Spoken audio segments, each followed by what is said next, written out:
Most startups don't fail because they build a terrible product. They fail because they become convinced they're succeeding long before the market agrees. Downloads go up, investors seem interested, the team stays busy, and underneath all of that, the business is quietly drifting toward a wall. That's the exact assumption the lean entrepreneur challenges from the very beginning, making the case that the most dangerous thing for a founder isn't failure, it's false confidence. The link is in the description if you want to explore that argument in full. Think about where your business might actually be getting stuck. Maybe you're adding feature after feature without hearing directly from the people you're trying to help. Maybe your dashboard looks impressive, but you still can't explain why customers leave. Maybe your MVP isn't answering the question you hoped it would, or you're wondering whether you've truly found product market fit.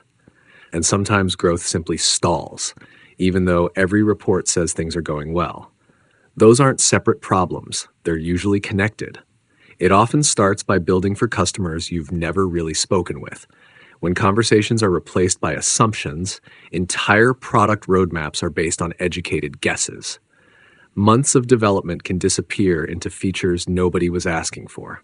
In the customer discovery chapter, the book argues that founders need to get out of the building and validate the problem itself before writing code, because solving the wrong problem perfectly is still failure. But even honest customer conversations can mislead you if you're measuring the wrong things. That's where vanity metrics become so dangerous.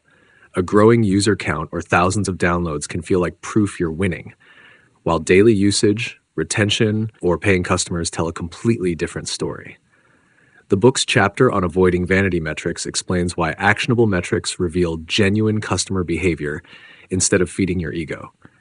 This is exactly where promising startups celebrate too early. If you've ever been encouraged by numbers that later turned out to mean very little, drop that experience in the comments. It's one of the most common traps founders describe.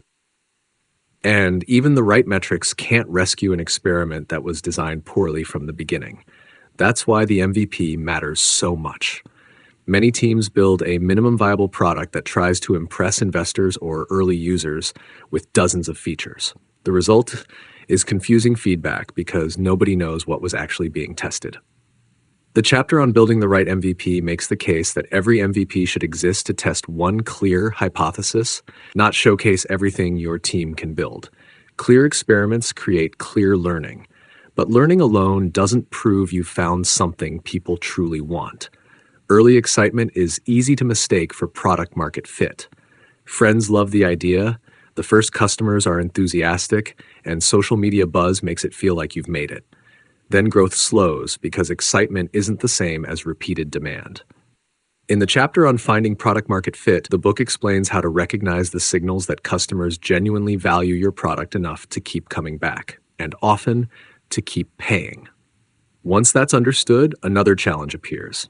Even real product market fit doesn't guarantee lasting growth. One clever marketing campaign or one viral moment can create a spike, but spikes disappear.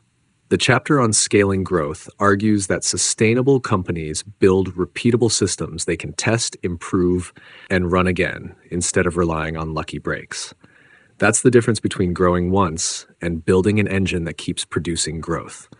And that's really the chain this book keeps connecting. Customer discovery gives you confidence you're solving the right problem. Actionable metrics tell you whether real behavior is changing.